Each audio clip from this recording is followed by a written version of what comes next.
Bismillahirrahmanirrahim. Assalamualaikum warahmatullahi wabarakatuh. Bersiaran langsung dari Kuala Lumpur, Malaysia dalam rancangan Siri, Pembubaran, Perkahwinan dalam episod 4, Salam Terakhir. Selamat datang semua, nama saya Syukur Wasiah Amir Bahari. Izinkan saya memperkenalkan tetamu anda pada hari ini. Yang pertama, Tuan Cako, Puan Sherina dan Puan Nurhani. Dan pada malam ini, kita akan menjemput tetamu-tetamu kita untuk memperkenalkan diri dengan memperkenalkan nama, organisasi dan apakah perniagaan ataupun siapakah yang mereka ingin bantu. Dan saya mulakan dengan Puan Sherina. Dipersilakan. Assalamualaikum, nama saya Sherina dan saya bekerja dalam bidang F&B Operations.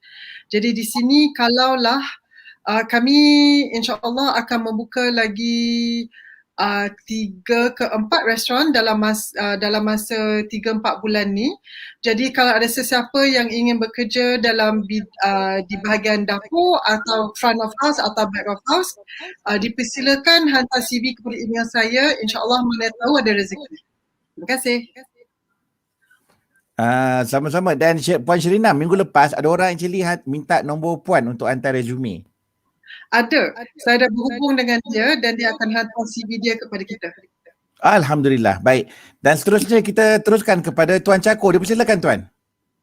Terima kasih Tuan Amir. Nama saya Cako Varaket. Dan dulunya saya seorang peguam, bekerja dengan Sean Delamore, tetapi sudah 20 tahun saya dalam bidang acting, berlakon dan voiceover. I'm a voiceover artist dan juga MC. Saya juga tulis ada satu skrip filem yang saya telah sedang develop pada masa ini, tapi my main work is voiceover acting and MCing. Saya juga dalam NGO Rimau untuk cuba menyelamatkan harimau Malaya. The Malayan tiger is on the brink of extinction and Rimau is an NGO and I'm on the board and we're trying to save the tiger through preventing poaching and saving its environment. Terima kasih Tuan. Terima kasih Tuan Cako. Suara yang begitu memukau ya Puan Sherina. Rasa malam ni ramai yang tak tidur malam ni. Tidur buka mata. Dan seterusnya, saya beri laluan kepada Puan Hani. Puan Hani, perkenalkan diri anda dan tugas anda dan siapa yang anda boleh bantu. Dipersilakan. Puan, onkan mic. Okay. Assalamualaikum. Saya Nurhani Atirah binti Zainal Bahari. Saya kerja di Mahkamah Rendah Syariah Salam sebagai pembantu syariah. Saya itu saja kot. Puan, kalau orang nak minta dekat Puan nasihat ke perjalanan mahkamah atau cara berpakaian di mahkamah, boleh Puan? Boleh, tak ada masalah. Masya Allah, terima kasih Puan, terima kasih. Okay, dan seterusnya diri saya, Assalamualaikum warahmatullahi wabarakatuh. Nama saya Amir Bahari. Saya seorang pengamal undang-undang syariah. Dan tugas saya ialah untuk memastikan mereka yang terkena jerat percintaan. Saya membantu mereka yang terkena jerat percintaan untuk menyelesaikan kes-kes berkaitan dengan perkahwinan dengan membawa kes ke mahkamah. Dan saya akan berunding untuk mendapatkan terma yang paling baik. Dan lebih penting, saya membantu anak guam saya untuk meneruskan kehidupan.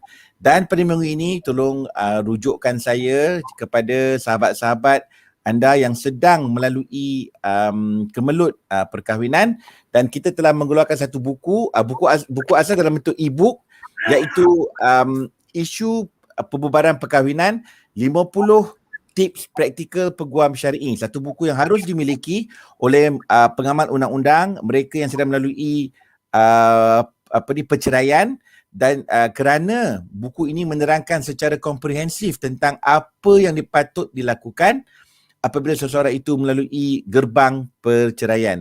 Seperti kata pepatah, di negeri orang yang buta, siapa yang mempunyai satu mata adalah raja. Jadi buku ini adalah merupakan cahaya dan pedoman dalam mengharungi pembubaran perkahwinan. Dan jika anda ingin mengetahui lebih lanjut tentang buku ini, anda boleh menghubungi saya melalui WhatsApp melalui nombor yang tertera.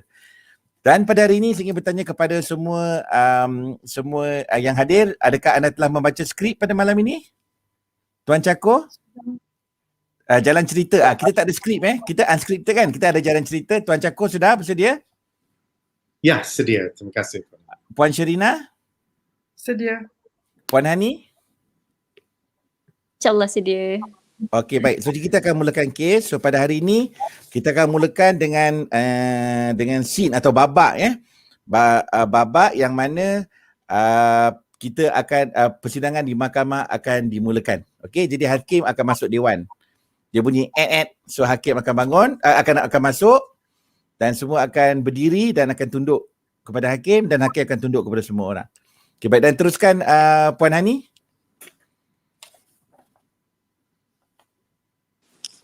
Okay, mahkamah bangun.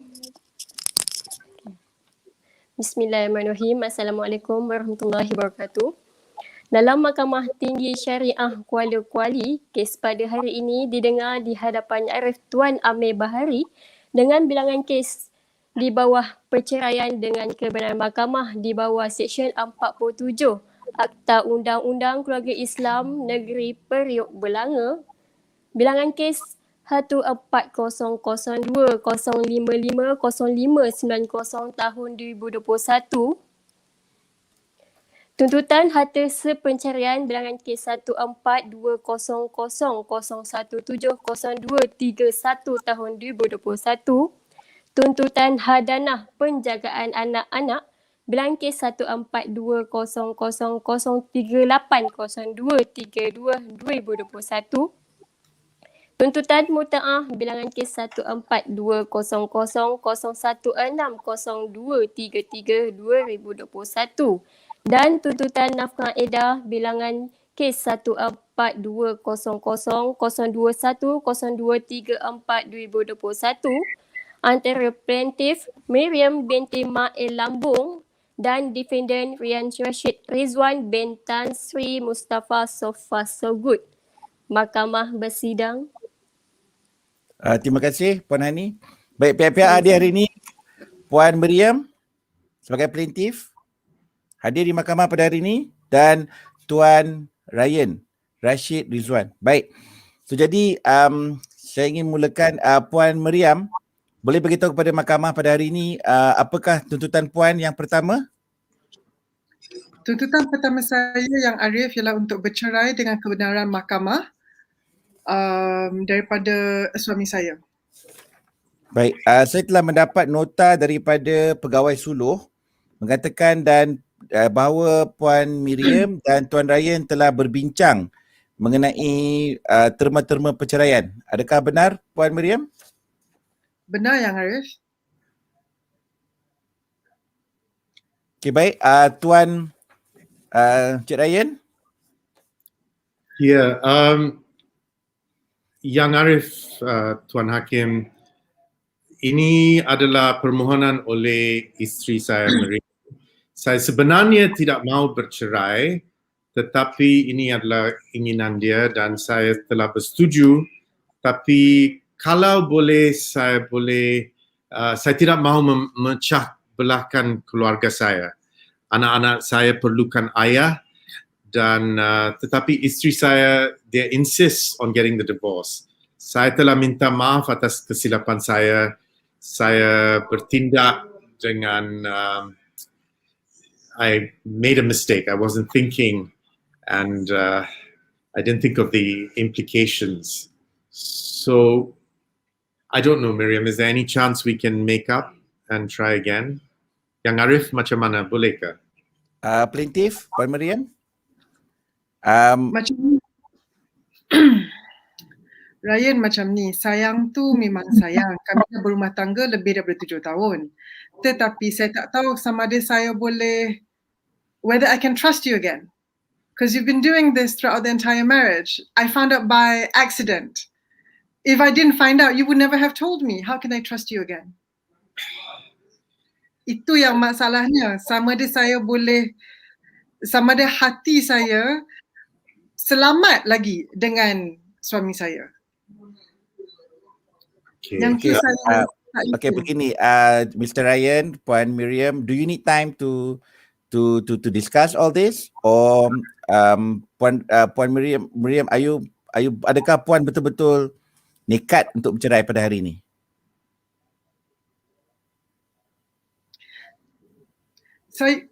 Kalau memang benar suami saya dah insaf dan dapat berjanji dan dia tidak akan sekalipun menjalankan atau melakukan perkara-perkara yang sungguh menjijikkan, boleh saya pertimbangkan. Tetapi semasa majlis suluh, saya tak dapat keyakinan yang dia sanggup nak lepaskan lifestyle dia yang lama. Kalau Ryan dapat berjanji bersungguh-sungguh yang dia tidak akan lakukan, mungkin boleh dipertimbangkan. Tetapi kalau dah 7 tahun hidup dengan lifestyle macam tu, sanggup ke dia lepaskan? Cik Ryan? Yang Arif, saya telah cuba keluar dari lifestyle itu dan sekarang saya dah sedar yang ini bukanlah betul atau bagus untuk family. Tetapi kalau isteri saya tak percaya, saya susah nak teruskan dalam marriage ini. Either you believe me or you don't. If you don't have the trust, then it's not going to work. Assurances of good behavior. I haven't gotten any yet. Okay, baik, Puan Miriyem, Cik Ryan, saya yakin dan percaya Puan dan Tuan telah melalui proses suluh. Dan bila kita buat proses suluh ini adalah supaya Tuan Ryan dan Puan Miriyem tahu bahawa anda akan melalui proses perceraian. Jadi tujuan suluh dibuat ialah supaya tidak akan berlaku kes gila talak. Gila talak yang mana pihak-pihak walaupun telah bercerai tapi masih mahukan kasih sayang bekas suami atau bekas isteri. So daripada rekod yang saya dapat di sini, pihak Cik Ryan dan Puan Miriyem telah berbincang secara detail, secara mendalam tentang perkara-perkara berkenaan dengan terma-terma perceraian. So jadi di sini saya terpaksa mengambil satu position, satu kedudukan yang mana anda kedua pihak serius untuk bercerai, terutama bagi Puan Miriyem. Kerana hakikat bahawa beliau adalah merupakan plaintiff, merupakan satu perkara yang tuntutan ini bermula daripada Puan Miriyem. Ini apa yang saya lihat di atas kertas yang ada di hadapan saya. Walau bagaimanapun, saya juga mengambil maklum bahawa anda berdua tidak menggunakan khidmat peguam hari ini kerana hendak bercerai secara fast track. Kerana Mahkamah Tinggi Syariah Kuali ini telah membuat proses perceraian secara fast track, yang mana sekiranya Puan dan Tuan bersetuju untuk bercerai, maka perintah akan dikeluarkan pada hari ini juga. So, jadi untuk memastikan bahawa kalau ada sengketa ataupun perbalahan, perkara ini dapat dihentikan melalui perceraian. So, jadi saya nak dapatkan kepastian kedua pihak bahawa anda berdua benar-benar mahu bercerai. Sekiranya anda tidak pasti ataupun dapat tidak tentu, saya boleh meraihkan kedua-dua pihak untuk dengan menangguhkan mahkamah seketika bagi memberikan kedua-dua pihak untuk berbincang secara telus tentang perkara ini. Apa pandangan Puan Miriyem tentang perkara ini? Sebenarnya memang saya yang plaintiff dan saya yang memulakan proses ini. Tetapi saya memang sayang suami saya, yang tu tak dinafikan. Tetapi isu tentang trust tu agak besar untuk saya. Saya dah siapkan minda saya supaya saya dapat hidup tanpa suami saya setiap hari. Tetapi kalau syarat yang saya tetapkan terlalu besar atau terlalu kuat untuk suami saya pun tak nak dia hidup sengsara pasal dia cuba nak macam nak kata, cuba nak menetap dengan syarat saya. Saya lebih rela kalau dia gembira dengan hidupan dia dan anak-anak pun boleh gembira bila bapa gembira. Daripada kita nak cuba memaksa, faham Tuan Amir? Ya, apa yang saya dengar, apa ni Puan, salah satu perkataan ialah kebebasan. Ya, Kedua pihak bebas untuk membuat keputusan dan pilihan masing-masing tanpa ada paksaan. Okey, saya faham. Encik Ryan, boleh berikan maklum malas kepada cadangan Puan Miriyem tentang cadangan plaintif? Terima kasih Yang Arif. Okey, Miriyem saya faham. Dan ya, kita telah banyak bincang tentang ini sebelum ini. I guess I was hoping for a last minute reprieve, but I think realistically we're better apart. So, okay, Arif, saya setuju dengan sakit hati, but I agree. Yeah. The children will be happier when both parents are happier. Without any bitterness. If you are going to stay with me, it has to be because you love me enough to want to stay, not because I'm forcing you to stay and forcing you to change your lifestyle. Okay. So, well, I want to stay with you, but yeah, I think we've been through this, and I guess if it hasn't worked for 7 years, it's not going to change overnight. And you've always been a good father. I think the children are more important than anything else right now. Alright. Jadi Encik Ryan bersetuju untuk bercerai pada hari ini? Saya bersetuju. Ya. Adakah anda dipaksa untuk bercerai atau dengan kerelaan? Dengan secara rela. Ya. Okey, saya akan buat catatan tentang perkara ini. Puan Miriyem, anda bersedia untuk melalui proses perceraian? Setuju Yang Arif. Okey, baik. Adakah Puan suci pada hari ini? Suci Yang Arif. Adakah Puan mengandung? Tidak. Bilakah kali terakhir Puan mengadakan hubungan bersama dengan suami? Lebih daripada sebulan, Yang Arif. Lebih daripada sebulan. Okey. Okey, baiklah. Puan Hani berikan dokumen perceraian kepada Cik Ryan. Okey, Cik Ryan. Cik Ryan, boleh baca ya? Sekejap, jadi sebelum pihak-pihak sebelum pihak defender melafazkan talak, saya ingin memberi peluang terakhir kepada pihak-pihak untuk bermaafan dan untuk saling memaafkan satu dengan lain kerana anda akan membuka lebaran baru dalam hidup anda. Kalau pihak-pihak nak bersalaman, boleh bersalaman. Miriyem, you're my first love. Anda adalah cinta pertama saya, dan jadi anda mempunyai bahagian istimewa dalam hati saya. Bersama dengan anak-anak kita, Ashraf dan Alina. Ryan minta maaf sekali lagi for everything. I'm so very sorry that I put you through all this. Dan harap kita dapat bekerjasama untuk membesarkan anak-anak kami, kita bersama-sama. Please forgive me. Ryan, dalam semua yang telah terjadi, sayang memang tetap sayang. I wish you all of the best in your future. Whoever you meet, whoever you surround yourself with later, I wish you all of the best. And I think, inshallah, that we will work together, we will be together in being the best possible parents for our children.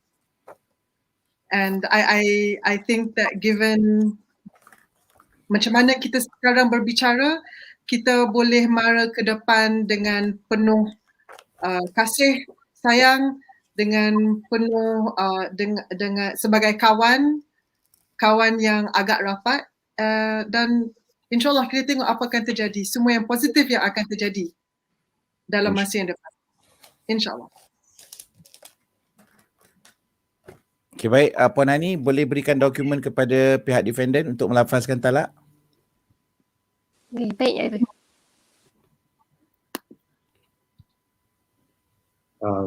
Yang Arif, boleh saya terus? Ya, teruskan. Saya Ryan Rashid Rizwan bin Tan Sri Mustafa So Far So Good dengan ini menceraikan isteri saya Miriyem binti Malai Lambong dengan talak 1. Okay, baik Cik Ryan, tolong tanda tangan dokumen tersebut.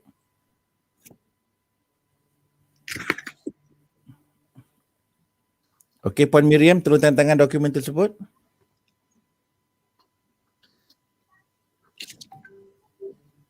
Okey, terima kasih. Mahkamah dengan ini meluluskan permohonan berdasarkan Seksyen 47 Akta Undang-Undang Keluarga Islam dan membenarkan defendant untuk melafazkan talak 1. Maka mahkamah dengan ini mensabitkan dengan lafaz tersebut, maka jatuhlah talak 1 kali pertama berjumlah 1 talak raj'i dan plaintiff dengan ini diperintahkan untuk beredah selama tempoh 3 kali suci bermula 13 Julai 2021.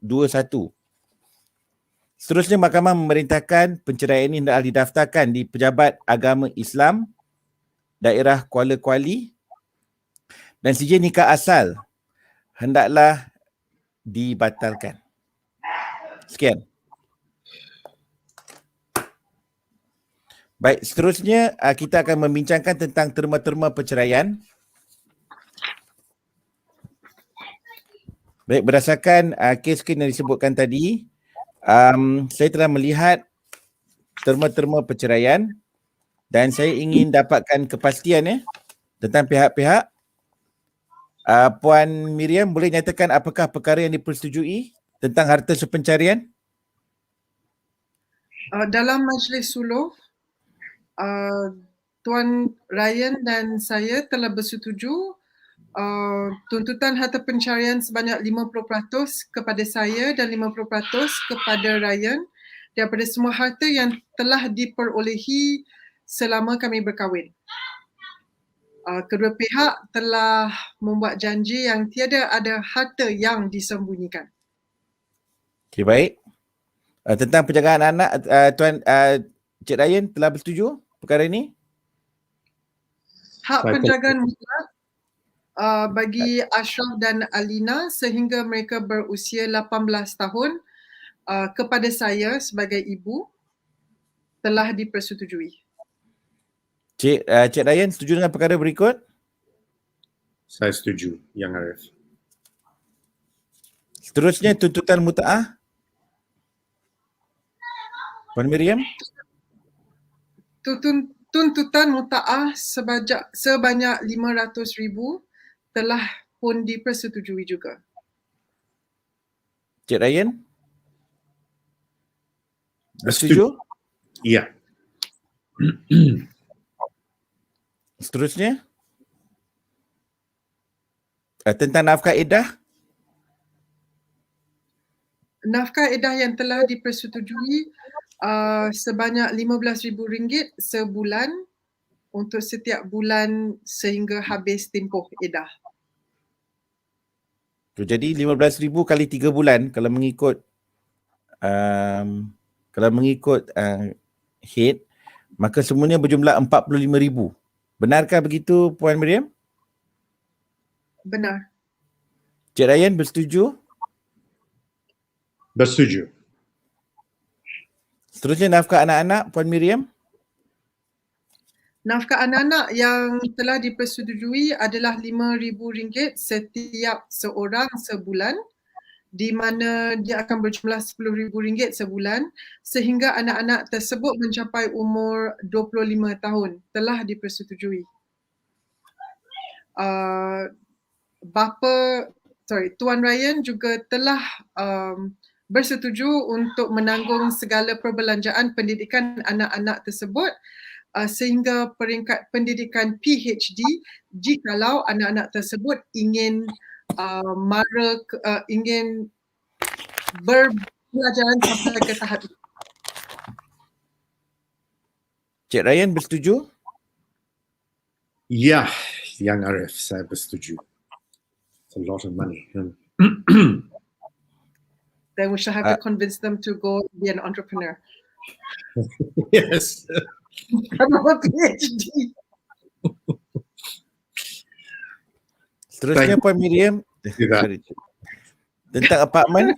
Arif. Sebahagian tuntutan mutaah ialah sebuah apartmen bernilai RM1 juta akan dibeli oleh Encik Tuan Ryan dan diletakkan bawah nama saya supaya dia akan menjadi tempat tinggal untuk saya dan anak-anak. Cik Ryan Di Kuala bersetuju? Saya bersetuju, Yang Arif. Okey.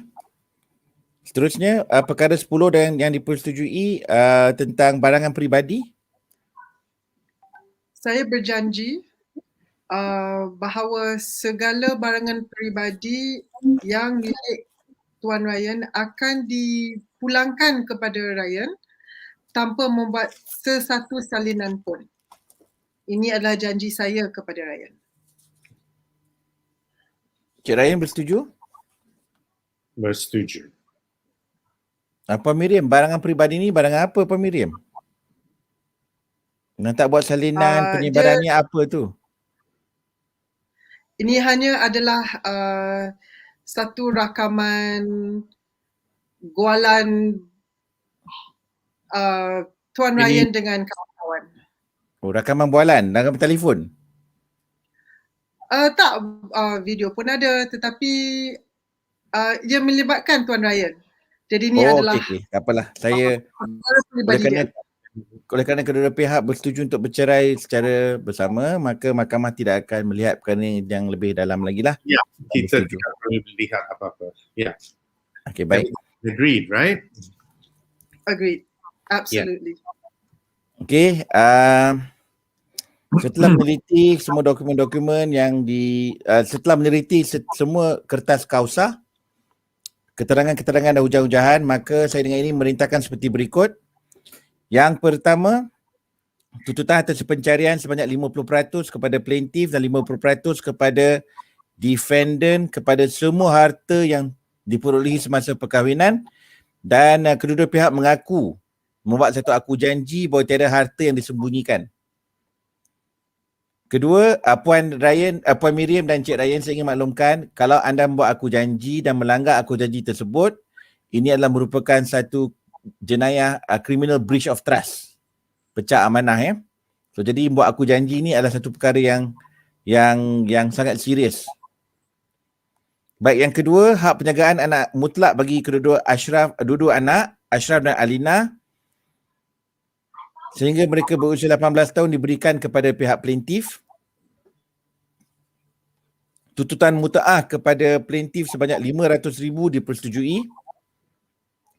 Nafkah edah sebanyak RM15,000 sebulan sebanyak 3 bulan yang berjumlah RM45,000 telah dipersetujui kedua-dua pihak dan telah dibayar oleh defendant kepada plaintiff. Nafkah anak-anak sebanyak RM5,000 setiap seorang sebulan, yang mana kesemuanya, kedua-duanya berjumlah RM10,000 sebulan, hendak dibayar oleh defendant kepada plaintiff sehingga anak-anak tersebut mencapai umur 25 tahun.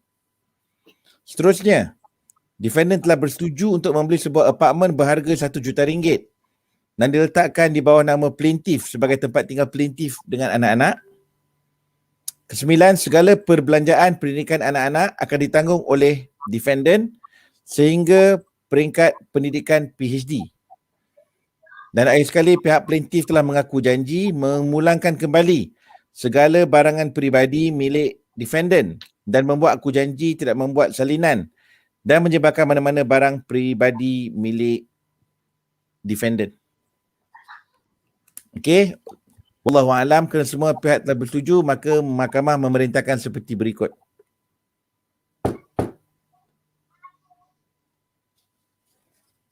Okey, terima kasih. Telah selesai prosedur mahkamah. So jadi kita baliklah kepada kepada tu. Okey, Puan Miriyem, Sherina, sorry nak tanyalah. Tukar nama balik Tukar nama Tukar nama. Boleh tukar nama. Okey, tukar nama. Yes, tukar nama. How to Okay. change? Okay, you go to the I think the Okay. the dot kat atas Yeah. tu, 3 dot. 3 dots. Okay, 3 dots. I was looking for 3 dots on my thing, but it's at the bottom. It's at the bottom, yeah. I forgot to say one thing just now, actually. Aha. The whole thing about hak penjagaan mutlak. Because Ryan travels so much, so he can't keep to the regular schedule. So I'm willing to be very flexible on that time based on his traveling. So if he wants to meet the children in the middle of the week instead of only on the weekends, with a day or two notice, that can be arranged. I forgot to mention that just now. Okay. Okay, understood. But that doesn't go to the understand. Wouldn't go in the order. Would that be in the order? That No. if we, yeah. Okay, No. actually that was negotiated, but I did not include it in dalam brief. I'm so sorry, my mistake.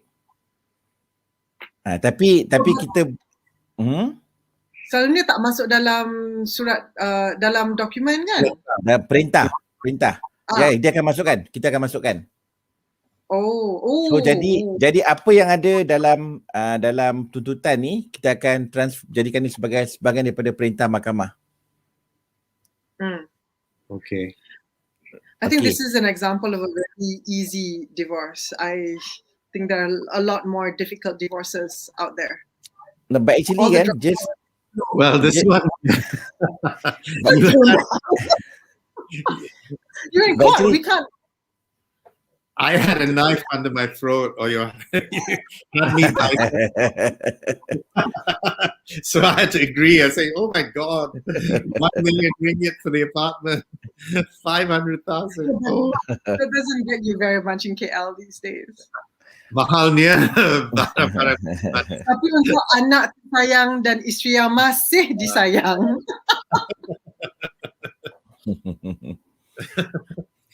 Okay, so now actually sekarang ni in Selangor, I think Selangor is the first state kita buat fast track. Fast track ni ialah perceraian. You see, pukul 8 o'clock you register yourself at the counter. By 9 o'clock you're already in court. Okay, by 10 o'clock your case will be heard and the court will give the yang talak like what you did just now. Yeah. By 12 o'clock you get the court order. Gosh. That's fast. It's really fast. And usually it doesn't involve lawyers, tak gunakan peguam. And actually I would actually advise my client to go through fast track. Tapi the lawyers will prepare the court documents lah. Yeah. Sebab from my perspective, benda yang paling susah dalam perceraian bukan the talak. Talak part is easy. Tapi benda yang paling susah is doing the settlement agreement. Yeah. And my rule about a settlement agreement is, ni minta maaf cakap lah, but it's going to be quite blunt. You can never negotiate with somebody who have seen you naked. That's not very Okay, PG. for example, but for example, who? Your mother, our mother kan, jaga kita dari kecil, they've seen everything kan. It's very difficult to win argument or to negotiate with them. Our parents, our father, kan. Also include husband and wife. So that's where lawyer comes in handy. Sebab kalau you've seen your couple, your wife or husband, inside out, macam mana nego? That's But why. Also, when there's a lot of hurt and betrayal and so on, it's very hard to be objective, kan? Exactly. When you But negotiate. on the flip side is because you know each other so well that you can negotiate. You know where the breaking point is. I You mean, know, that depends.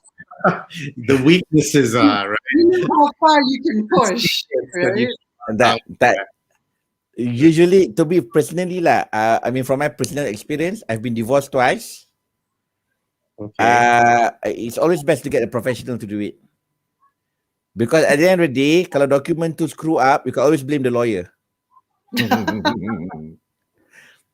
But if you negotiate, I mean like the first rule of negotiation, never go yourself. Seriously. And the second rule of negotiation, never go alone. Tergelak. Betul tak, Jako? Betul, agree? betul. You need Kan? somebody who can see things objectively, you know, without because you come with a lot of baggage to the table. And also, the peguam, then maybe, you know, what Sharina left out about her flexibility about when I can see the children and so on. The lawyer would presumably not forget to put that in. But as people, we might forget that. And then later, if you change your mind, it's not in the order, so I lose out. Because when I'm traveling and suddenly I want to see the children and you're angry with me, and then you say, no, you can't. The order says only at weekends, and if you're away for the weekend, you have to wait for next week. So, yeah. Actually, I imagine a lot of divorced couples would have that issue right now during MCO. Because you can't travel interstate. So assuming that, you know, the parent that has custody, the children are with them for months on end, and the other parent doesn't have the opportunity to meet with them other than, you know, via video call or phone call. They can't come during Raya. It becomes very painful and difficult for both the parent and the children. I imagine that happening a lot right now. Yeah. Tapi jujurnya they can made up through Zoom meeting like this ataupun WhatsApp phone call. Boleh lah kot, no? Boleh, but Boleh. Itulah. same, right? Diorang kena take the effort lah. Betul. Kena make the effort. Betul. Okay, lepas tu I think another issue dalam case Raya dengan Miriyem ni ialah dalam selalunya di mahkamah lah, kalau kita lihat the plaintiff is the wife, that means she's really adamant lah, she wants out. Kan? Yeah. So actually, you know, sebab tu Like a plaintiff is as the wife, or usually a swami ke? there can be anybody, but in my kalau macam my story, even though we agreed to divorce, I became the plaintiff for both cases in my case. Tapi looking back, you know, if the wife becomes the plaintiff and we know that the wife is so resolute to get a divorce, then to reconcile is more difficult compared to if the man is the plaintiff. It takes the wife a lot to reach the point where she decides to file. Exactly. Generally by that point is tiada maaf bagimu already. Because all the maaf negotiation needed to happen before we reach that point. Of course, unless the wife is a completely different kettle of fish. But generally, I think, you know, I am generalizing. It's very difficult for a woman to get herself to the point of filing for divorce without a good reason. Tak, betul lah. My opinion is kalau wanita tu yang dah minta cerai, so dia mean dia dah betul-betul nak lah, kan? Dia betul-betul nak dan usually the husband tu or defendant must man up lah. Orang dah tak nak, takkanlah nak, you know, nak prolong her misery, her agony, kan? That's when, you know, I think the gentleman should be more sensitive towards the wife, to the interest of the wife and the children, because suka atau tidak, it will be part of their record, kan? I mean, kalau to me personally, kalau wife minta, bagilah. Honor her lah. Honor her in the sense that the husband should honor her in the marriage, and if she wants out, then the husband should honor her in the same dignity and the same compassion. That's my what my coming from lah. So there's a period of reconciliation, is it? You go for counseling or something before you. How long is that? Berapa lama? What is the term called? You called it? We call it counseling. Okay, counseling there is two parts. Usually kalau nak bercerai, it's not mandatory. It's not mandatory. Tapi kalau membuat tuntutan, jaga anak, hadanah, everything, this tuntutan after the divorce, after the talak is pronounced in court, between husband and wife, before they bring the case to the court, they will have to go through the process of mediation. So actually there are two types of mediation. Number one is to mediate before the court or the court officer, or we call the mediator. Okay. They are court officers. Or number two is you can go to private mediators. Usually for private mediators, we've done one. We suggested a very senior lawyer, a Sharia lawyer, to mediate. And or number two, you can get an ex-judge to mediate. Okay. So actually, we had one case interesting. Wife claim for 1 million for this harta sepencarian. After 6-hour mediation, came down to 500,000. Wow. So basically, mediation helps in the sense that it will try to align each party's expectation. And isn't it? I mean, if the husband doesn't have the money, then there's no point asking. Betul, exactly. Yeah. True.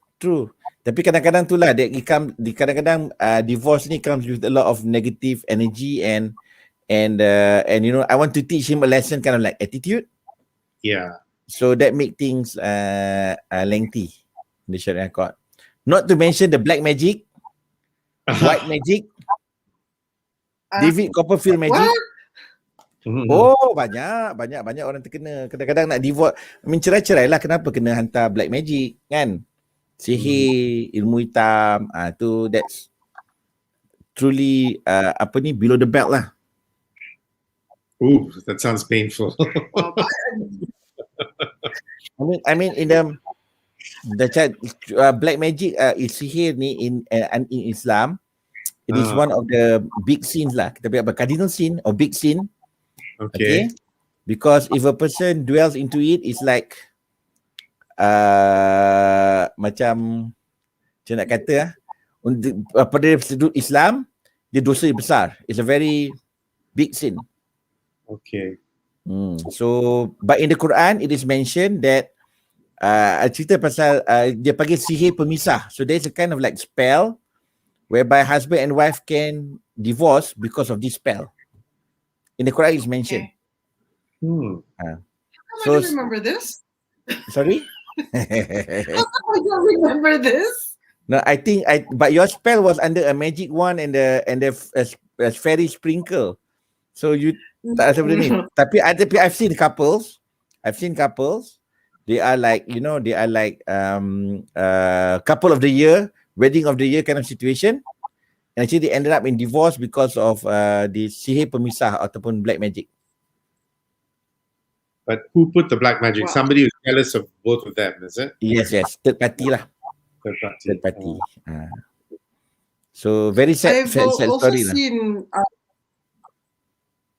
I've also seen cases where either party, whether it's the plaintiff or the defendant, makes an outrageous claim in their filing of the suit to get the other party's attention. I've seen that happen. I've heard of cases where the child gets taken away ex parte or something crazy like that, you know, because one party is just so angry with the other party, and you know, it just hurts the children at the end of the day. Macam Yeah. abduction lah, abduction. Dia abduct the children.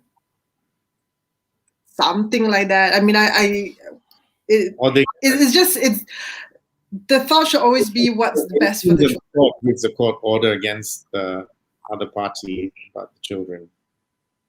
No, but actually actually our firm did handle one case where the father abducted the children from the mother dekat MACD. At So the MACD? interesting actually interesting part is kan, nak tengok couple yang bercerai, dia apa kalau macam and where they pass the children kan, usually dekat MACD, KFC, Pizza Hut kan. The change of guard dia hantar anak kan, kat situ lah. Petronas Station. Some people can get quite petty lah kan. Instead of sending to the house, they have to go neutral place. Kat masjid. Tapi, but I personally feel, I would like to share with the audience. That's why I think a marriage agreement is very, very important. In the sense that we discuss openly what happens if things go sour in a marriage. So like a prenuptial agreement, is it? A prenuptial agreement. It's just that under the Islamic law, a prenuptial agreement doesn't hold water because it is a contract to enter a contract. Okay, so under the Islamic law, kita kena enter the contract, which is the akad nikah. Okay, and then After the akad nikah, then we can make the what I call a marriage agreement. To me, when I say a marriage agreement, you are married, you make marriage agreement lah. okay. So I wouldn't go a post-nut, prenup, dia macam pening sikit kan. So I'm married, so I make a marriage agreement. So actually a lot of people ask, why is there a need to do a marriage agreement? So to me, my reasoning is very simple. If I work in my firm Bahari and Bahari, they give me an offer letter. Why they give offer letter? Cuti 14 hari, SOKSO dismash, EPF dismash, mandatory retirement dismash. Why do they give in black and white? So because they want to make sure that if things, if there is any dispute, they have a document to go back to kan. Yeah. Similarly in the marriage, I believe that parties should have a marriage agreement so that we are both clear what are the responsibility of each parties.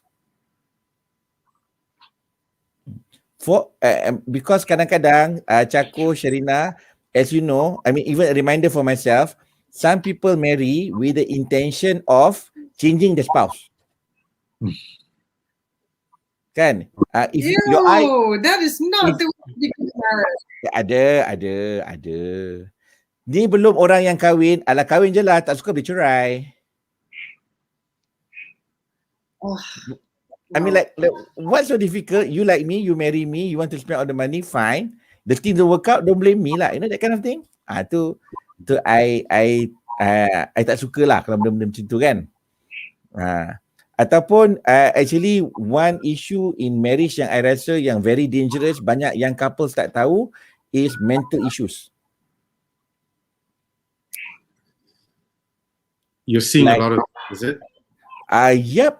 I've seen a lot of those. Contohnya they cannot control their anger, OCD, obsessive compulsive disorder, bully, they become abusive. So ni sometimes when people kahwin kan, dia tanya, should I marry person like that? Then maybe the family say, alah kahwin je, after marriage he will change. No way, man. You marry a husband and a wife. You're not marrying a business coach. You're not marrying a cheerleader, I always reason out lah kan. So one of the best way to make sure that we mitigate all these risks is to do a marriage agreement. Itu biasa kah? Do many people do it? Mana ada orang buat? Because when you marry, I it's don't all think. going to be perfect, right? You don't. Yeah. No, just like, when people, like, before the MCO, you go to the kopitiam and you see people talking about direct selling, you just go to the table and say, hey, what if the company go bankrupt? Everybody will be angry with you. They are trying sweet things, suddenly you pour in cold water kan? I mean, many do not see those points lah. But it's like an umbrella. It's better to have it when you don't need it than to need it and not have it. Especially when it's coming to the rainy season. Kan umbrella tu apa ni umbrella. Kejap, do we have any question? Okay, so basically in a marriage, I personally feel at least for all our kita punya penonton di luar sana, perjanjian perkahwinan ni adalah satu perkara yang mana anda boleh pastikan bahawa anda tahu apakah terma-terma yang penting dalam perkahwinan. Kan, I mean like if you go to the Facebook kan, you pergi kat kisah rumah tangga kan, I tengok benda-benda tak adalah, bukanlah macam apa, tapi I kesian. Oh, I kahwin 10 tahun, raya semua balik kampung suami je. I tak pernah balik kampung I. I mean like, tak agreement. Kenalah I mean, yang tu. tak, suami mental. Kau balik kampung kau, aku cerai. How? Anak 18 orang. That's a major red flag right there in the beginning. Like that's a serious red flag. No, okay, Chako, Sharina, you know what's the problem in negotiation when it comes to marriage, right? You're making the decision of a lifetime at 25. We're still like bling bling, you know, and things were still in the stage of ideal. Kan? I think that's the main challenge lah. Nowadays, among the young ladies, at least of a certain career path, right? They will kind of like choose to marry a little bit later because they want to establish themselves first. They want to earn some money. They want to be able to take care of themselves and not be financially dependent on their husband. Fair enough. They marry a little bit later. They're a little bit more mature. They have hopefully a better idea of what they're getting themselves into. In the old days, when you're 21, you're on the shelf. Like, oh my God, you're so old. You're like, dah tua. Macam siapa nak kahwin? But people now get married in their early 30s, mid 30s, even late 30s for some. And then along the way, people get divorced in their early 30s, mid 30s, late 30s, and 40s as well. You never know, right?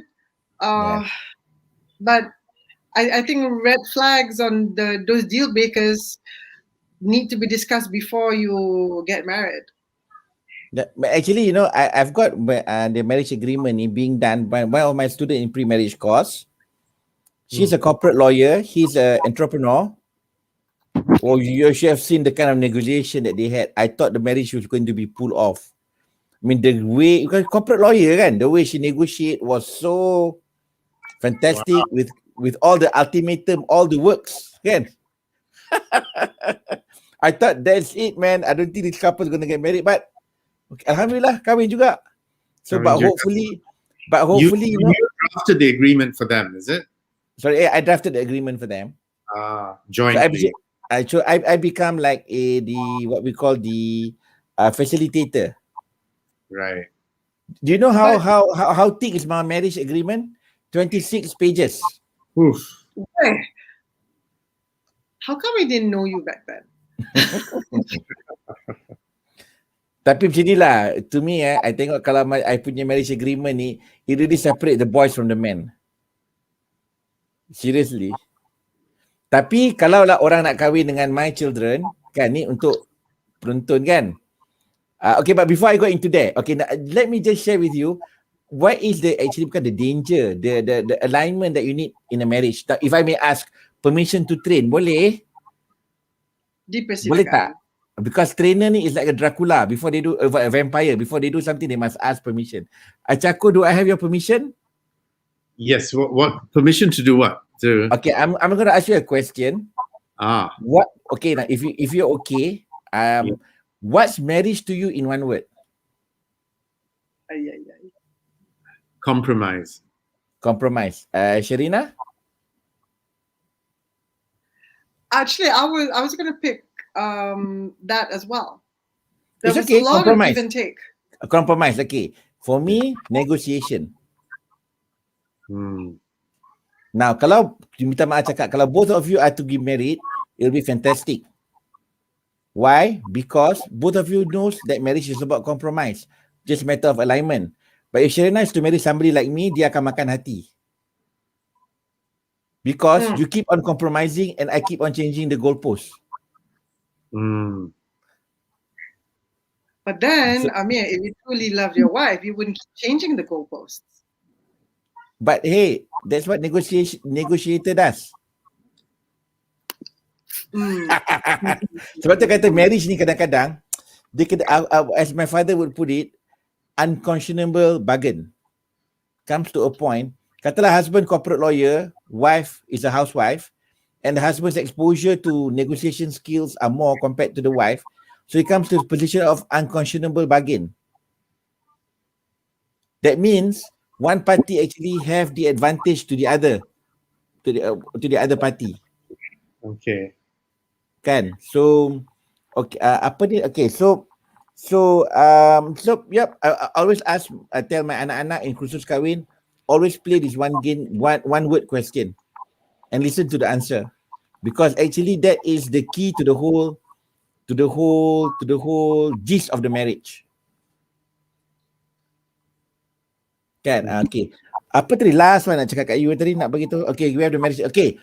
So kalau lah somebody wants to marry my daughter or my son, okay, kan atau dia kata okay, dia kata uncle nak kahwin dengan anak you, kata okay boleh, you got to make marriage agreement. I tak nak. Dia kata tak nak kan? Okay, tak apa, kalau tak nak marriage agreement, then I'm going to put only one condition. Kita ada Ustaz Syarizan. Doktor saya Syarizan. Assalamualaikum doktor. Waalaikumsalam warahmatullahi wabarakatuh. Okay, lepas okay, so kalau orang nak kahwin dengan anak lelaki I akan letak satu je syarat. Doktor, kita nak bincang pasal kalau nak kahwin dengan anak kan. Doktor ada anak perempuan, saya ada anak lelaki dengan perempuan. Saya kata kalau tak nak buat perjanjian perkahwinan, saya kata tak apa, tapi kena ada nak kahwin dengan anak lelaki saya ada satu syarat. Syaratnya ialah jangan tanya soalan.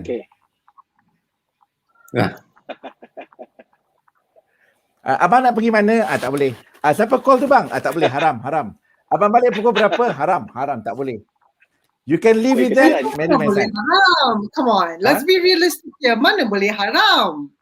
Tak boleh tak, sebab this is the condition. So sebab dia tak nak sign marriage agreement kan. Who wants to sign 26 page marriage agreement? Saya kata macam okay, let's simplify. If you marry my son, don't ask any question. If you can take that, I'm good. If you marry my daughter, how? Okay, if you marry my daughter, I put only one condition. If she ever asks for divorce, fulfill it and honor it. Make things easy for her. That's all I ask. But then in Mahkamah Syariah sekarang, it is easier now for the wife to get a divorce compared to masa dulu-dulu. Betul. Understood. Tapi okay, sekarang ni cuma I nak tanya Sherina, would you agree tak? Would you like your son to marry my daughter tak? Or if you have a daughter, to marry my son, if I put this condition? This Pak Haji datang. No.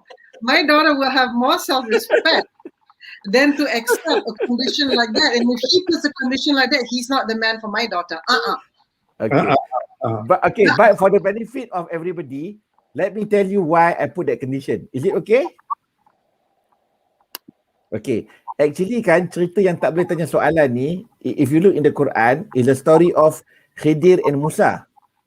Doktor, kalau saya salah, doktor betulkan sebab kita discussion kan, doktor kan? Okay. So bila Musa dia nak berguru Moses, dia nak berguru dengan Musa kata satu je syarat. Apa syarat dia? Jangan tanya soalan. Ni dalam surah Al-Kahfi in the Quran. So I was thinking, if you have a student and you are the teacher or the master, like Cemeri kan? Cakor kan? Yeah. Tapi the Cembi ni cannot ask the master any question. Does it make sense tak? Tak kan? Boleh, so jadi, tapi kenapa, why did Nabi Khidir letak this condition to Moses? Okay. So it kept me thinking. And in fact, actually, Moses failed the test. Because he asked questions not once tapi 3 times to hit it. So I was thinking, ini just my interpretation, doktor ya, kalau I salah betulkan doktor ya.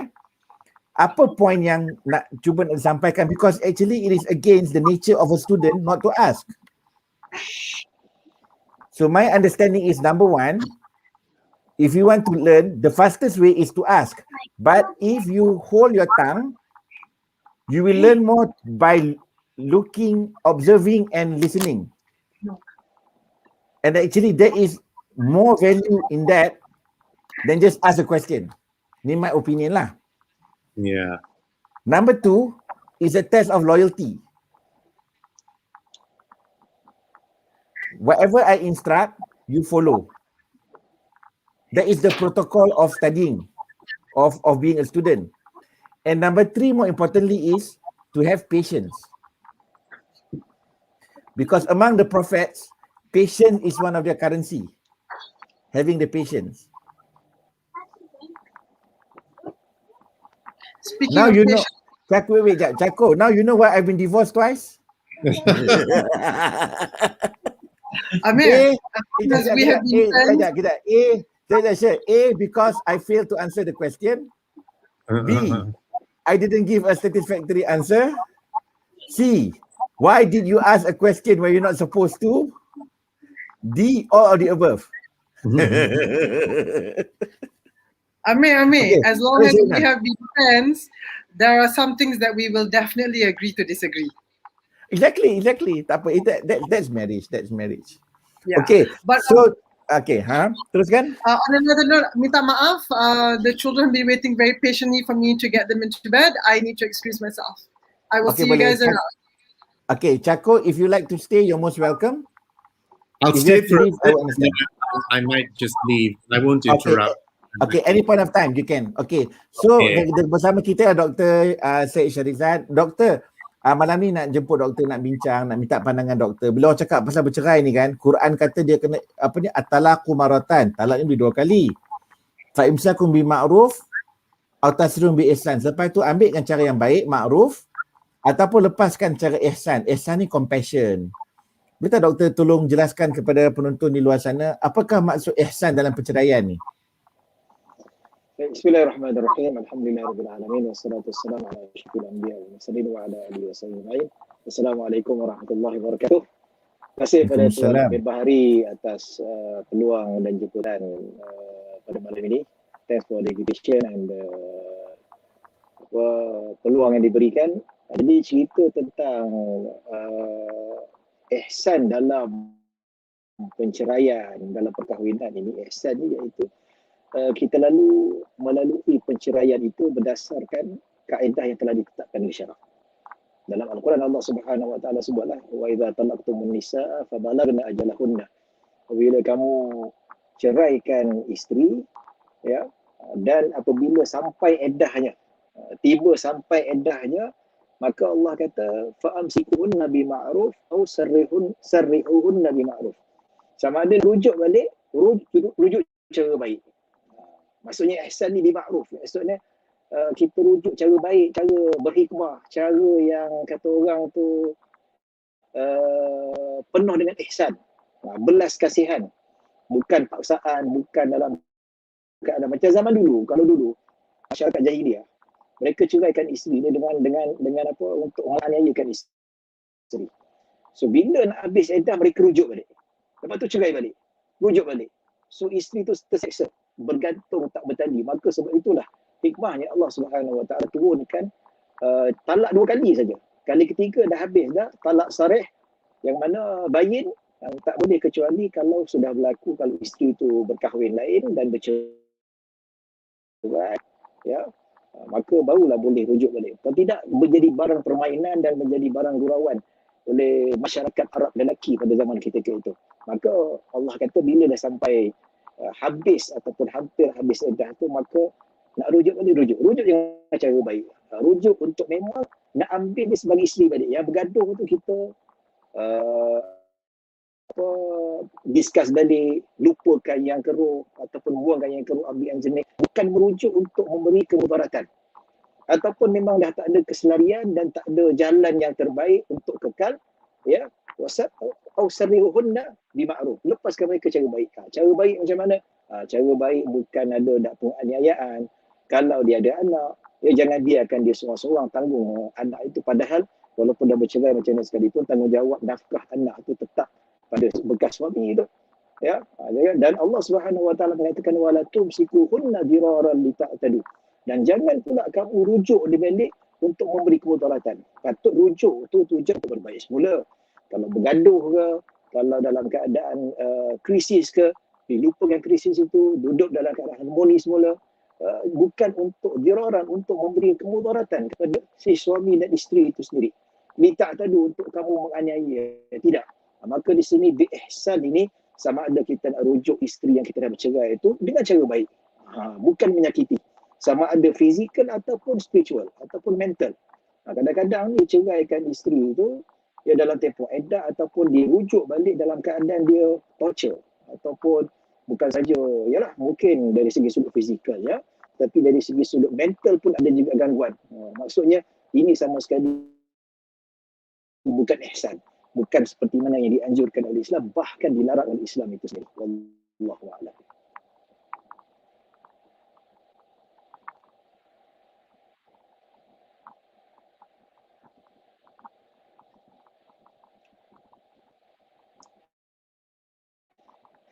Tuan Amir, suara unmute. Suara kena unmute. Sorry. Baik. Your voice. So, tadi tu buat Charlie Chaplin. Tak ada salah. Baik tuan, doktor. Doktor, tadi doktor bercakap dengan ihsan kan? Allah Ta'ala bercakap dalam Quran, bahasa tentang ihsan ni saya ingat lah, yang saya ingat dan saya faham ialah berkenaan dengan ibu bapa. Ihsan kan? Bil walidaini ihsana kan? Dan dalam masa under the same breath, Allah Ta'ala cakap pasal ihsan ni dalam perceraian. Adakah ihsan yang dirujuk ni yang apa yang ihsan yang hadis ketika mula Jibril datang untuk bertanya Nabi SAW tentang ihsan. Itu ihsan yang sama ke? Anta'budallah ka'annaka tarahu fa'ilam takun tarahu fa'innahu tarak. Betul ke doktor? Betul.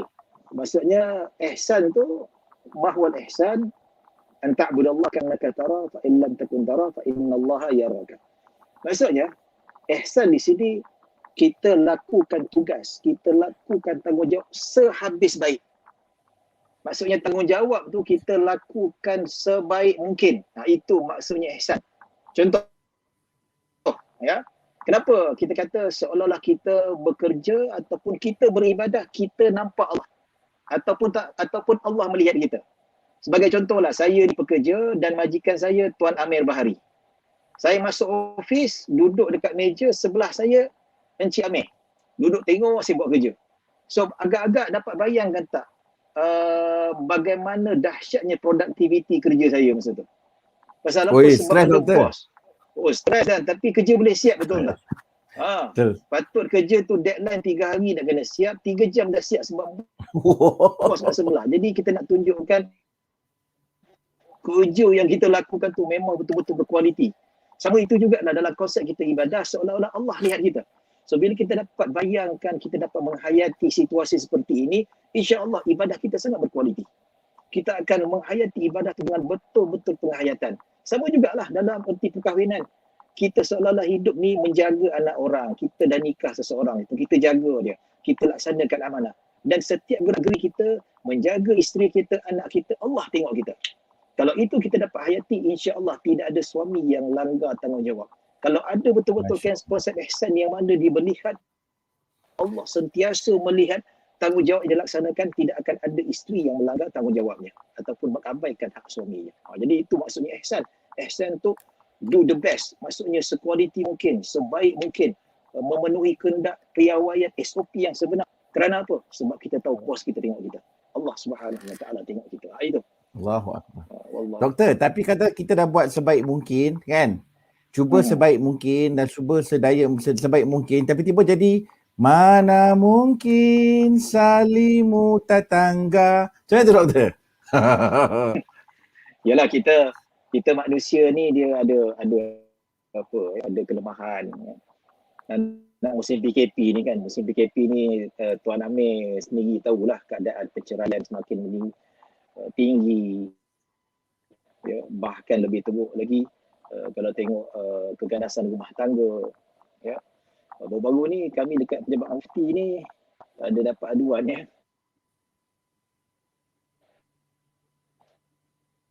Doktor? Seorang, biasa kita dengar keganasan rumah tangga daripada Sorry. keganasan manual. Doktor, Ya. doktor. Boleh saya bagi Jadi cadangan? ada yang Saya rasa elok doktor off video. Ya. Sebab video ni dia makan banyak Okey. data, nanti dia akan freeze. Doktor off video pun tak apa. okey. Okey. Silakan Alright. doktor. Okey, saya video.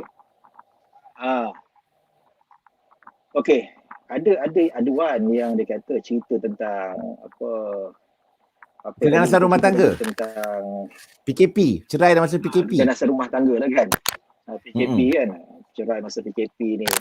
Biasa kita dengar kes si suami serang isteri, betul tak? Betul? Tapi ini dia kata kes bagaimana si suami kena serang dengan isteri. Keganasan rumah tangga. Tapi bukan fizikal, tapi mental. Dia kena buang kerja. Dan isteri dia hari-hari dia mengungkit tentang nafkah, hari-hari cerita pasal tanggungjawab. Dia kerja tak ada. Ya, sampai dia kata rasa nak bunuh diri. Jadi sebenarnya keganasan rumah tangga ni bukan pada pihak perempuan saja. Ya, lelaki pun ada kerja. Mungkin peratus tak tinggi. Tapi kadang-kadang dalam situasi macam ni macam-macam boleh berlaku. Jadi bila kita cerita tentang saya pun lupa tadi. Apa dia punya point tadi, Encik Rameh? Ihsan dalam perkahwinan. Ihsan sebaik mungkin. Kita cuba sebaik mungkin. Sebaik mungkin. Tapi dalam arti kata kita ni seorang bapa yang tanggungjawab. Sebagai suami yang tanggungjawab. Ya. Tiba-tiba kita dapati bagaimana situasi sudah berubah.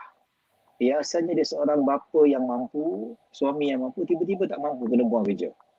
Jadi ini disebutkan la yukallifullahu nafsan illa usaha. Dalam Al-Quran Allah Subhanahu wa taala sebut wa alal mauludi lahu rizquhunna wa kiswatuhunna. Dan Allah sebutkan la yukallifu nafsan illa usaha, maksudnya si bapa wajib menanggung anak-anak dia. Ya. Maksudnya anak dia sama ada masih lagi belum bercerai dengan ibunya atau sudah bercerai, tanggungjawab tetap tak terlepas. Tanggungjawab tetap dilaksanakan. Tetapi dalam masa yang sama Allah Subhanahu wa taala mengatakan la yukallifu nafsan illa usaha. Tiba-tiba bapaknya sudah kena buang kerja. Ataupun tiba-tiba situasi berubah. Ataupun kena potong gaji yang secara mendadak sehingga tak mampu nak mencukupi nafkah terhadap anak. Ini dalam ini ada ihsan.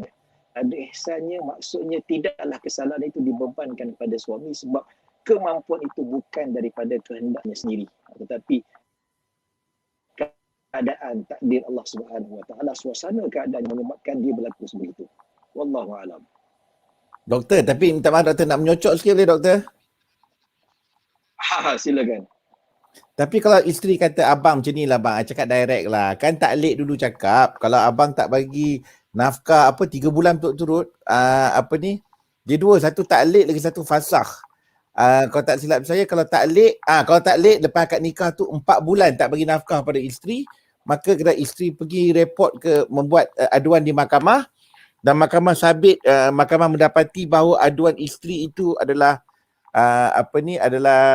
disabitkan, maka dengan bayaran RM10 maka tertalaklah suami itu dengan talak 1 kan. Kita baca-baca taklik ni kan.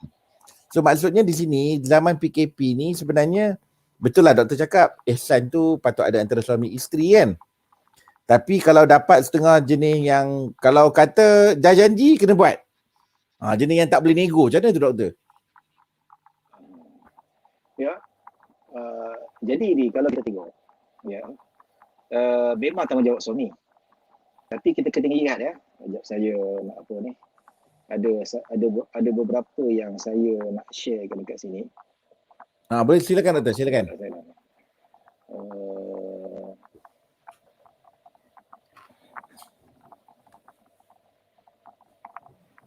Ya, yang mana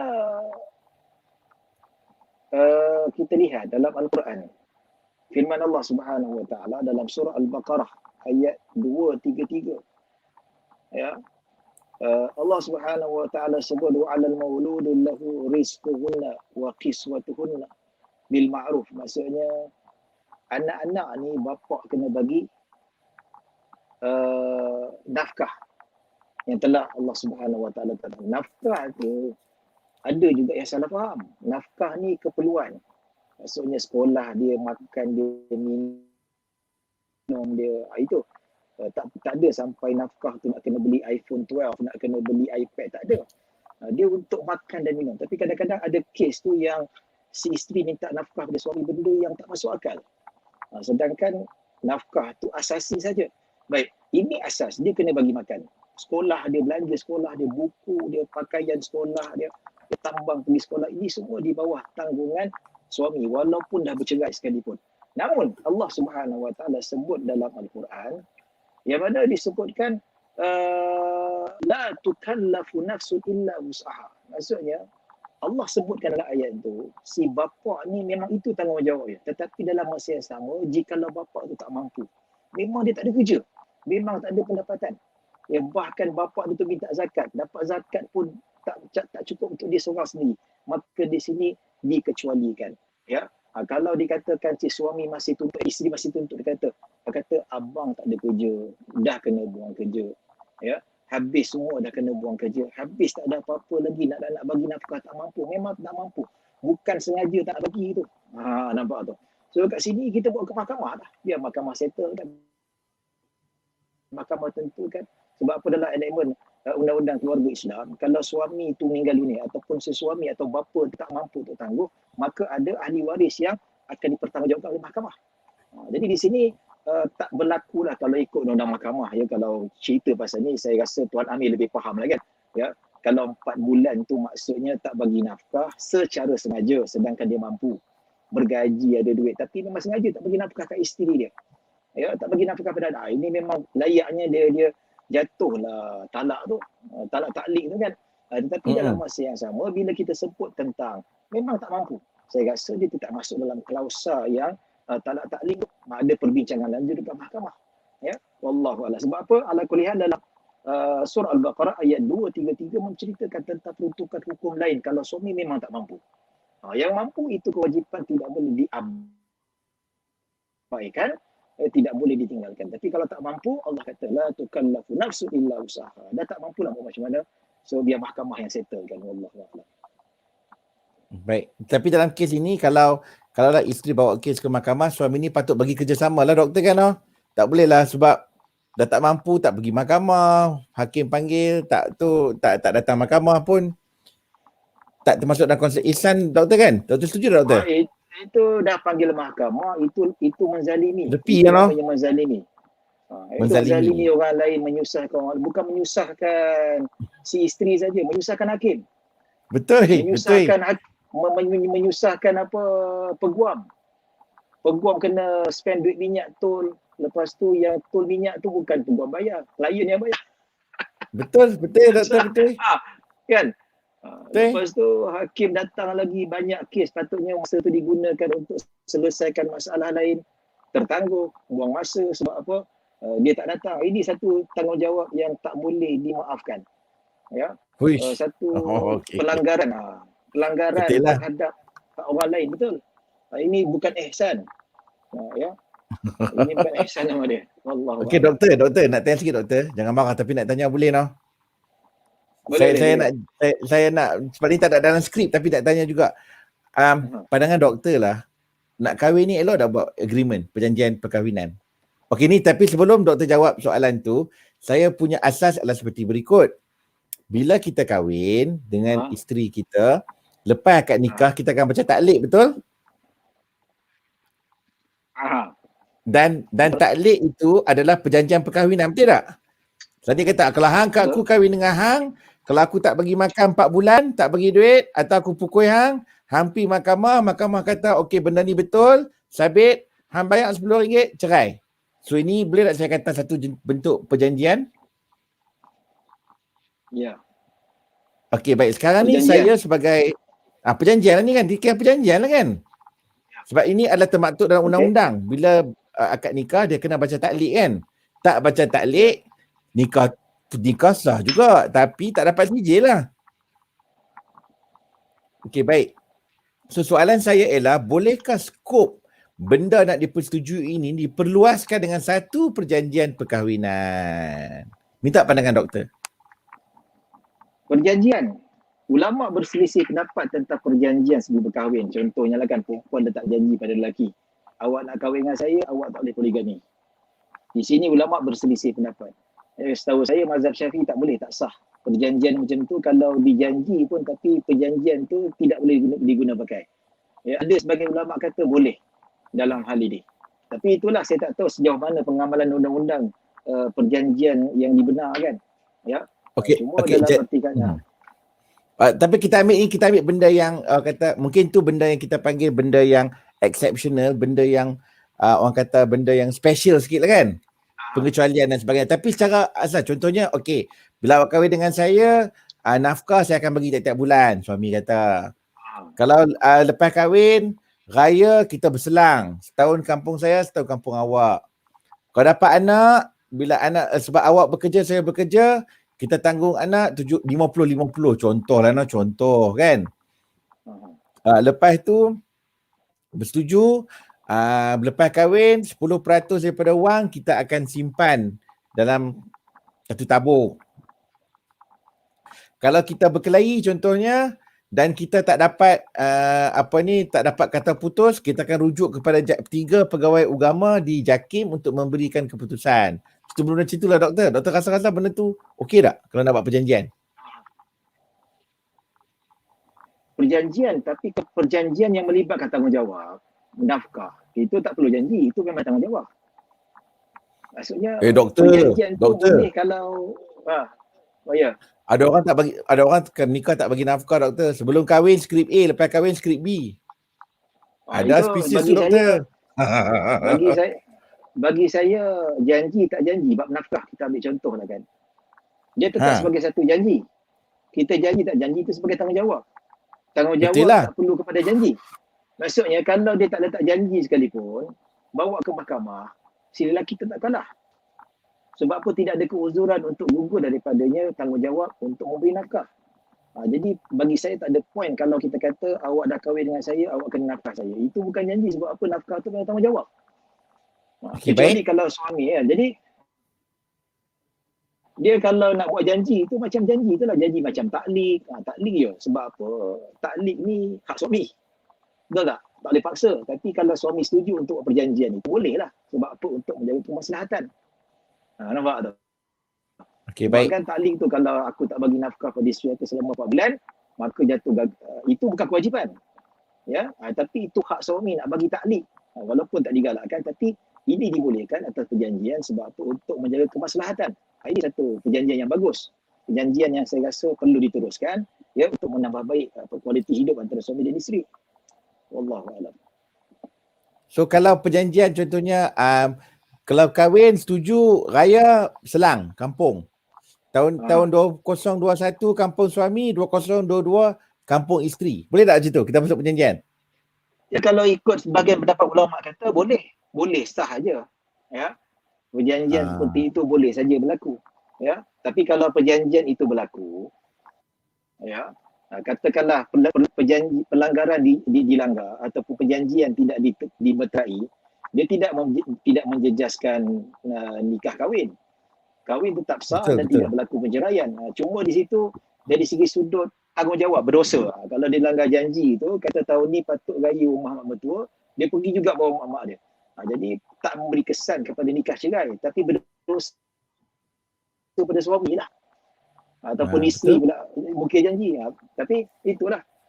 Dan dia tidak memberi apa kesan pun saya rasa kalau bawa tu dekat mahkamah sekalipun.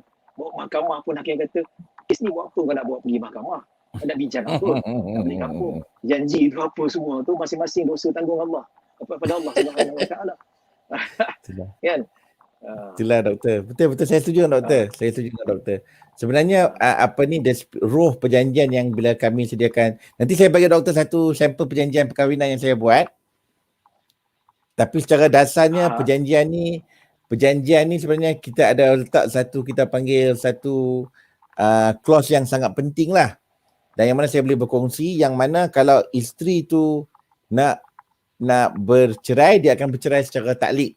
Kita akan letak satu cara lah dia akan buat, yang mana automatik perkahwinan tu akan dibubarkan. Senang cerita, talak di tangan isteri lah kalau buat perjanjian ni. Sebab Jadi saya tengok kan doktor kan. cuma aku mesti Cuk doktor, cepat sebab kan saya tengok doktor kan. Undang-undang kita kalau bercerai luar mahkamah kena penjara 6 bulan atau denda 1,000. okey. Kan? Ini Kalau semua negeri bercerai kan? luar mahkamah. Semua negeri. Saya rasa sebab undang-undang Semua negeri, seragam. ya? Okey. Sefaham saya lah. Sebab saya beramal di Selangor dengan wilayah aja. Okey. Okey, tapi doktor, kalau bercerai secara taklik di luar mahkamah tu bukan satu kesalahan.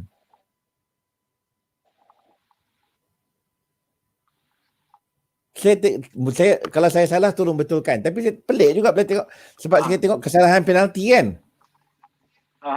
So kalau Maksudnya suami kalau taklik luar menceraikan, mahkamah ni, dia bukan satu kesalahan. Sefaham saya, kalau saya salah minta betulkan, tapi apa yang saya faham bila saya bincang, saya tengok kalau katalah suami lafaz talak kepada isteri di luar mahkamah kan, itu satu kesalahan, boleh bawa denda dengan penjara. Tapi kalau suami taklik kepada isteri, saya tak nampak lagi peruntukan itu satu kesalahan. sebab tak ada peruntukan lah masalahnya. Sebab kalau dia kata dia tak ada peruntukan. Doktor katalah Dia suami masalahnya kata, bukan kita kena ada pembubaran undang-undang lah. Kalau tidak kan. tapi ini sekadar jadi pandangan. Sebab saya dekat Jabatan Mufti tu ada kita bincang juga dekat JKSM, dia kata boleh tak macam ni dia kata. Masalah dia tak ada peruntukan lah. Itu masalahnya. Dia tak ada peruntukan. Maksudnya hakim terpaksa menghukum berdasarkan peruntukan yang ada. Betul. Jadi itu yang saya jadi itulah wallah saya bukan pengamal undang-undang. Cuma berkawan dengan orang undang-undang, tapi adalah sedikit yang kita tahu kan. Tapi tak ada. Kan betul. Tak banyak mana pun. Ya. Betul. Lepas tu akhir sekali doktor nak tanya sebab ni pun dah 10.30 dekat 10.30 doktor. Nak tanya jangan marah sebab kita ni tak ada skrip kan. Kita atas doktor meraihkan terima kasih banyak-banyak meraihkan penonton-penonton di luar sana. Pandangan doktor, apakah perkahwinan dalam satu perkataan? Perkahwinan. Dalam satu perkataan. Rahmat. Rahmat. Perkahwinan itu rahmat, yes. Rahmat. Masya Mawadatan wa Allah. rahmat. Kasih sayang dan rahmat. Masya Allah. Ataupun kita ambil rahmat, dalam rahmat itu ada kasih sayang. Masya Allah. Yang, doktor. Yeah. Doktor, mengikut amalan saya doktor, siapa yang kahwin dengan doktor ni orang sangat bertuah. Oh iya ke? Sebab doktor adalah satu rahmat kepada mereka. Masya Allah. Alhamdulillah. Mereka Mereka lah. Isteri lah. Kan? Yalah. Okey. Tadi saya jumpa seorang alim. Okey. Dia kata kat saya. Dia kata ilmu Allah, dia kata huwallahul awwalu wal akhiru. Ya. Wal zahiru wal batinu. Dia kata Allah Ta'ala bercakap dalam bahasa yang kita tak boleh faham. Sebab sebagai manusia kita kena ada benda yang awal dan benda yang akhir, tidak kan? Benda yang zahir kena ada benda yang batin kan?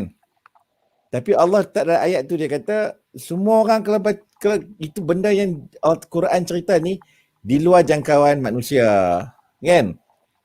Ya. So saya tanya dia, hal anta turidu an ta'lam anil hadha, nak tahu apa rahsia empat-empat ni? Dia kata dia nak. Dia kata senang aja. Saya kata masna wa thulatha wa ruba'. Saya kata kat dia. Dia pun gelap tu saya kata wa in khiftum an ta'dilu fawahidatan. Kalau takut tak berlaku ada, ambillah satu kan. Dan bila kita ambil satu kita dapat apa doktor? Wal awalu. Ya. Allahu akbar. Al-Quran ni dia punya masya-Allah. Saya dah terfikir-fikir saya pun tergelak saya kata macam tu. Pada no. Masya-Allah. Mukjizatnya Al-Quran. Betul. Itulah mukjizat yang kita perasan tak perasan, sedar tak sedar, penuh dengan mukjizat Al-Quran ni. Allahu akbar. Doktor, terima kasih kerana bersama kami pada hari ini. Sama-sama, terima kasih Allah Tuhan. Semoga Allah Ta'ala berikan kita rahmat di atas segala perkongsian pada malam ni. Semoga bila kita betul dengan ilmu, Allah Ta'ala akan bagi kita ilmu yang betul. InsyaAllah. Tapi apa yang penting, siapa berkahwin dengan Dr. Syed Syahrizan, itu satu rahmat. Allah. Kita akhiri dengan InsyaAllah. kita akhiri dengan tasbih kafarah dan suratul Asr. Subhanakallah wa bihamdika, asyhadu an la ilaha illa anta, astaghfiruka wa atubu ilaik. Bismillahirrahmanirrahim. Wal 'asr innal insana lafi khusr illa alladziina aamanu wa 'amilus solihat wa tawassaw bil haqq wa tawassaw bis sabr. Majlis mengucapkan terima kasih kepada Dr. Syed Syahrizan, Puan Hani, Puan Nurhani, Tuan Cako dan Puan Sherina kerana sudi untuk bersama kita pada malam ni dan kita bersama berdiskusi. Semoga Allah SWT merahmati kita semua, insya-Allah. Sekian, wabillahi taufiq wa hidayah. Wassalamualaikum warahmatullahi wabarakatuh. Waalaikumsalam warahmatullahi wabarakatuh.